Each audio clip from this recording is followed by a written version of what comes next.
Do you think in relation to those questions that the university gallery is better poised to address them?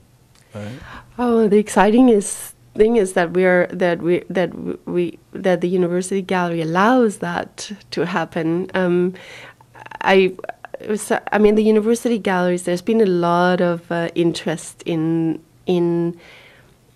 these institutions. All of them in Canada, anyways, fairly tightly knit, small, nimble, quick on their feet, with low overhead. Because of that, an ability to respond and to be perhaps a bit more porous and open to what is happening. There's been a lot of excitement about the university galleries for that reason.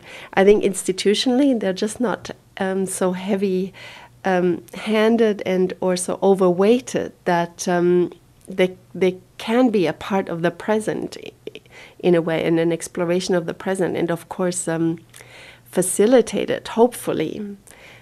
And the exciting thing of that is the kind of potential there to work with other disciplines as well at the same time, that you're in fact aware or conscious that maybe what is happening in contemporary art has some connections to what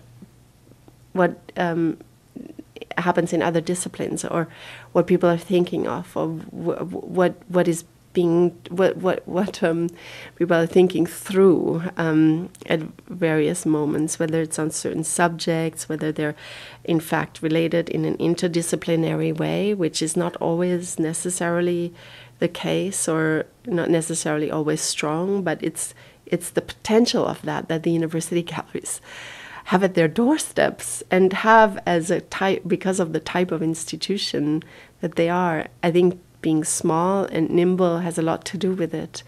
We don't, we're in the lucky position, and you know it, and Philip Monk and Louise Derry and Scott Watson and Wayne Burwell, so many of us who have been in larger institutions, I think, have come to the university gallery because we see there a possibility to get really back close to contemporary art and to the questions in contemporary art, and to change our minds, and to do something that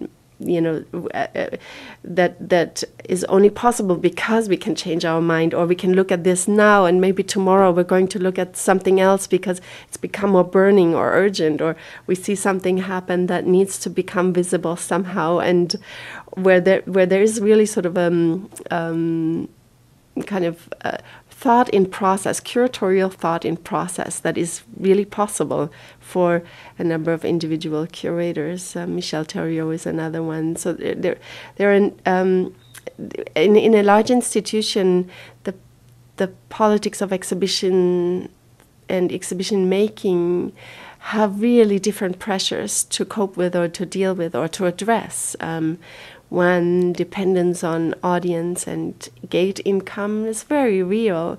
The low percentage of ability to, or the low percentage of actual steady incomes, a lot of constant fundraising on their part, and attempts to do that by popularizing the institution. All of these things are not bad things, but they're pressures that sometimes would steer curatorial work of necessity into considering many other factors beyond contemporary art, or what is going on in contemporary art. In the university galleries, we don't quite face those same kinds of questions. In the university, it is accepted that a discipline and that thinking may sometimes involve 2 or 3 people thinking through something that then has some consequences, but there's not necessarily a correlation between the scale of the event and the outcomes that need to bear out certain financial needs or marketing needs, or and so on.